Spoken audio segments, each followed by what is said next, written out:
Paladins divinely smiting their foes into oblivion has been a hallmark of Dungeons & Dragons 5th edition for nearly a decade. However, it seems like this era might be coming to a close, but I'm not so sure it's such a bad thing. I've always been a huge fan of the Paladin. I love the class for its flavor and design and really the whole package. If you saw my recent video on the history of the Paladin class, you'll know that it has simultaneously changed a lot, but has also kept many things consistent over the various editions, and this is a big part of why I have been really looking forward to seeing the prospective changes coming to the class with One D&D. Before I begin, I want to make some things clear as I learned my lesson from my Druid video. The goal of this video is to largely evaluate the One D&D version of the Paladin from a game design perspective. Elements of and thoughts on power will surely creep in now and again. However, the relative power that a feature or ability or spell provides is not the focus of either this video or even the One D&D playtest as a whole, as it states clearly on the first page of every Unearthed Arcana. With that in mind, let's take a look at the revised Paladin for One D&D. Starting with the proficiencies, nearly everything has remained identical, with the exception of armor training now specifying light, medium, and heavy rather than all armor. The first level feature, Lay on Hands, an iconic Paladin ability since the beginning, has received a very slight but potentially impactful rework. Rather than being able to cure a disease or neutralize one poison, instead, the character has the ability to remove the poison condition from a creature. While this provides a nice clarification of what neutralize a poison meant, what stands out to me is the removal of the ability to cure one disease. This can potentially mean a few different things. Perhaps the concept, or at least the mechanical concept of diseases are being removed from the game. I'll say that this seems unlikely, especially as the Detect Poison and Disease spell is still present, and it would just seem odd. Or it could suggest that the design team is looking for a way to make diseases more impactful in the game, and to not be so easily cured. Or maybe it's neither and they just didn't like it there. Only time will tell. Paladins also gain their spellcasting feature from first level rather than second now. From second level, Paladins still receive their Divine Smite feature, though this time it functions notably differently. The damage output of Divine Smite remains the same, starting at 2d8 for a first level spell slot, and increasing by 1d8 for each slot level higher than first. However, now it doesn't just work with melee attacks, but also with ranged and unarmed strikes. This is a change I fully support, as it makes the feature feel more cohesive and logical. It's not as though the specific melee weapon you were using was what allowed the smite, but rather some divine power, so why not allow it to function with all attacks? The next change is likely one that has ruffled some feathers, but I have to say that I actually both appreciate and agree with the design changes made. The current One D&D iteration of Divine Smite only allows the feature to be used once per turn, and not on the same turn that a spell is cast. We'll talk about the second part of that in a second, but first I want to address the once per turn aspect. Let me say that I fully recognize that this change would dramatically lower the potential damage output of a Paladin chaining smites, as they can no longer combine it with their extra attack feature and multiclassing and go full Nova. I am sure that this was an aspect of the class that many found fun and exciting, and they're disappointed that it has been removed.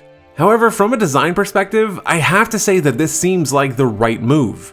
There were a number of issues with the 5e implementation of Divine Smite.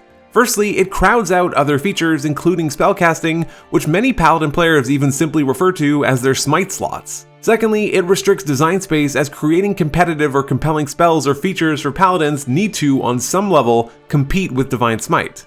Thirdly, it creates a significant illusion of choice, which is a fundamental design flaw. This ties back in slightly with the second point I made about feature competitiveness, in that you might have all these awesome spells or features to choose from, but why would you ever use them when Smite solves 95% of your problems?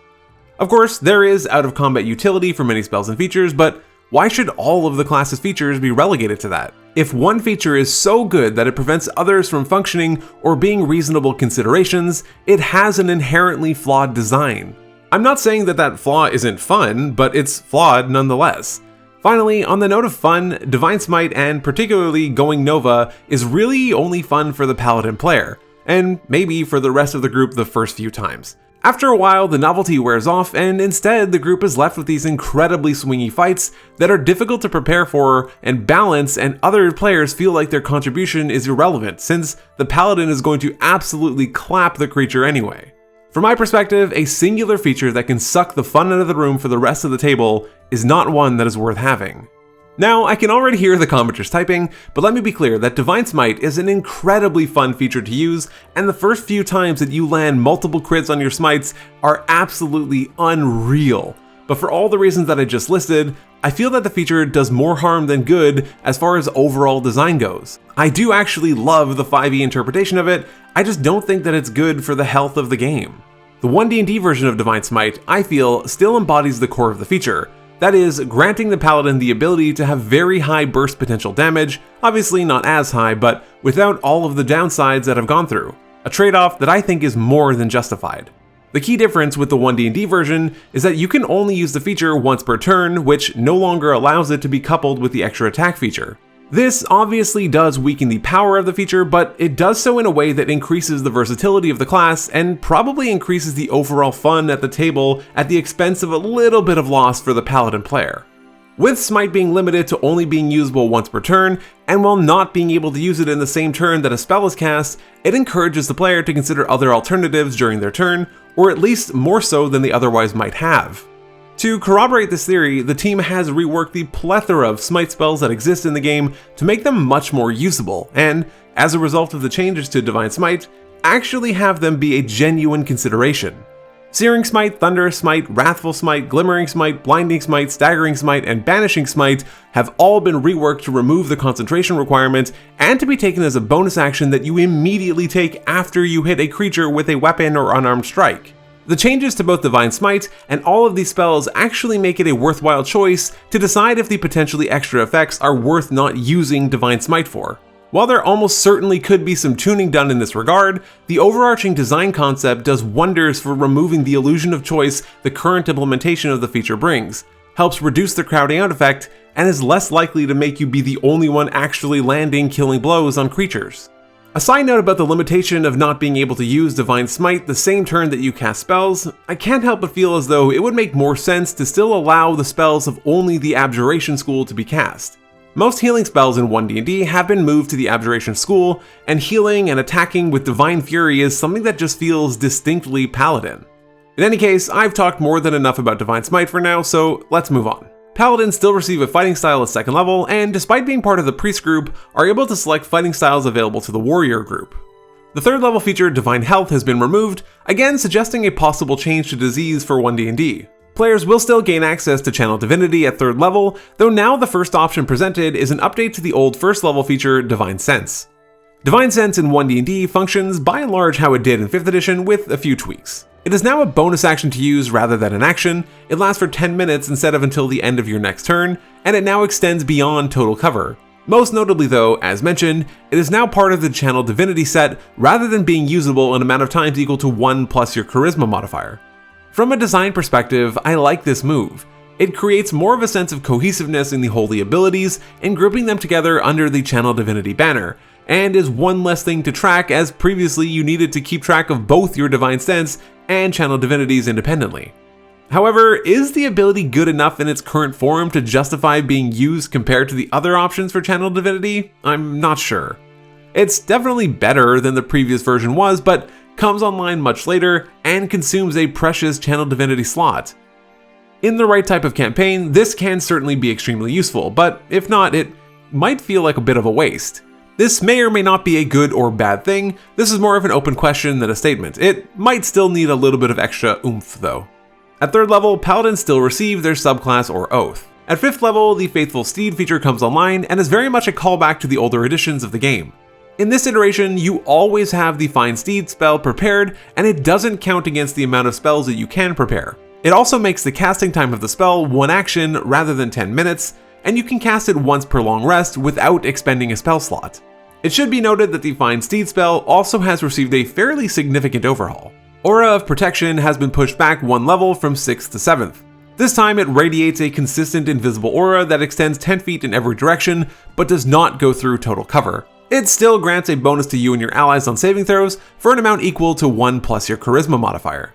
Notably, it does not stack with the presence of a second Paladin. Something also worthy of note is that the feature no longer carries the stipulation that the Paladin must be conscious to grant the bonus. As a result, they could still technically provide this bonus to themselves on a death saving throw. The new 9th level feature, Abjure Foes, is a powerful one that gives the player another option for their channel Divinity. Abjure Foes allows the paladin to target a number of creatures up to their charisma modifier and have them make a wisdom saving throw. On a failed save, the affected creature suffers the effects of the new Dazed condition as well as the Frightened condition, and on a successful save, the creature still suffers the effect of the Dazed condition. As a reminder, the new Dazed status condition makes it so the affected creature can either move or take one action on their turn, not both. They also can't take reactions or bonus actions. I honestly really like this feature, and I appreciate that there is still a positive effect that isn't damage related even when the creature succeeds on the save. The limitations imposed by the Dazed condition are fairly strong, so I think that Abjure Foes could really turn the tides of battle, but hopefully not trivialize it. I'm interested to see how this plays out during testing. The 11th level feature, Radiant Strikes, is a slight rework to the old 11th level feature, Improved Divine Smite. Even just from a naming perspective, the feature is better and more clear, as Improved Divine Smite never quite made much sense. In any case, the feature is functionally the same, as it still grants an additional 1d8 radiant damage on a successful hit, though it specifies with a simple or martial weapon. Notably, they did not include unarmed strikes, which I have to imagine is for balance reasons. However, it is unclear if simple or martial weapons includes ranged weapons or not. My assumption is no, but we will have to wait and see if there's a change to the weapon grouping once the Warrior Group UA is released. Aura of Courage has been moved back to 13th level from 10th, a big delay, and it does not come with any major increase in power. The feature now functions as part of and an improvement to your Aura of Protection, and it still grants you and your allies immunity to the Frightened condition. Additionally, if a Frightened ally enters the aura, the condition is suppressed, but not removed. Though this is still an improvement to the 5e version. The 15th level feature, Restoring Touch, is something of a combination of Lesser Restoration, Greater Restoration, and the old 14th level feature, Cleansing Touch. Restoring Touch allows a paladin, when they use their Lay on Hands, to remove one of the following conditions from a creature: blinded, charmed, dazed, deafened, frightened, paralyzed, or stunned. At 17th level, the Aura of Protection expands to 30 feet rather than 10. This feature comes online one level earlier than it did in 5th edition. The new 18th level capstone, Divine Conduit, allows the character to regain one use of their channel divinity when they roll initiative. I still struggle to see why these are becoming the standard for every character.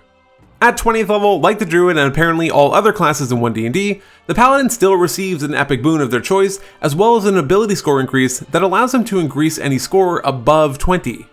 Overall, I really do like the direction that Wizards of the Coast is taking the Paladin. It has always been a very powerful class with a lot of variety, however, so much of that variety went vastly underused or underappreciated as a result of how powerful and dominating Divine Smite was. I think the changes to the ability allow the feature to remain very good while granting players much more of a reason to explore the other things that the class has to offer. If you enjoyed this video and would like to help support my channel, consider leaving a like and subscribing. Every single one really does help other people find the content that I make. Also, feel free to check out some of my other 1D&D content, but otherwise, take care.